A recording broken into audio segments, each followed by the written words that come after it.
আমাদের হোম টাউনে এসেছিল সেলিব্রিটিদের ক্রিকেট টিম। হ্যাঁ হ্যাঁ, সেলিব্রিটিদের ক্রিকেট টিম। তো আমরাও তো অবশ্যই দেখতে যাবই, যেহেতু এত কাছে থেকে দেখতে পাবো তাদের। যে জায়গায় আমরা টিভির পর্দাতে ওনাদের দেখতে পারি, আর সেখানে তো সামনাসামনি দেখবো। আমার তো এখনও বিশ্বাস হচ্ছে না যে আমি সামনাসামনি ওনাদের দেখেছি এবং ওনাদের সাথে অনেক সেলফিও নিয়েছি। তো এদিকে শুরু হয়ে গিয়েছিল খেলা, আর আমরা এদিকে আমাদের পুরো টিম নিয়ে হাজির, মানে আমাদের ফ্রেন্ডদের দিয়ে। আর এদিকে তো ফ্যানদের ভিড়, চতুর্দিকে শুধু ফ্যানরা ভরে আছে।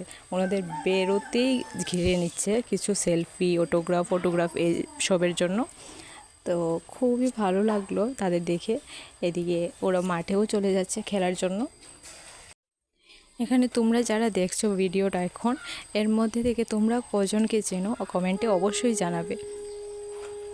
আমি তো জাস্ট সামনে থেকে দেখছিলাম আর নিজেকে বিশ্বাস করতে পারছিলাম না যে আমি সামনে থেকে ওদেরকে দেখছি। মানে যাদের আমি টিভির পর্দাতে বা মোবাইলে দেখে থাকি, তাদের আমি সামনে থেকে দেখছি। আমার তো বিশ্বাসই হয়েছিল না। তারপর শেষমেশ এন্ট্রি নিল যিশু সেনগুপ্ত। মানে বুঝতেই পারছো ইমোশনটা কী। তো এদিকে ফ্যান তো প্রচুর ঘিরে গেছে, আর এদিকে রাহুল মজুমদারও দিয়েছিল অটোগ্রাফ একটা ছেলের পিঠে। তারপর এদিকে শুরু হলো ক্রিকেট ম্যাচ। তো আমরা দেখছিলাম, যদিও শেষমেশ আমাদের ত্রিপুরাই জিতেছিল। তারপরও খেলাটা দুর্দান্ত হয়েছিল, মানে খুবই ভালো হয়েছিল। দুদিকের কম্পিটিশান খুব ভালো ছিল। তারপর খেলা শেষ হতেই ওরা এসে হলে ঢুকে যায়। তো ওইখান থেকে আমি আবার ওদেরকে দেখছিলাম, ভিডিও নিচ্ছিলাম। খুবই ভালো লাগছিল সামনে থেকে দেখতে।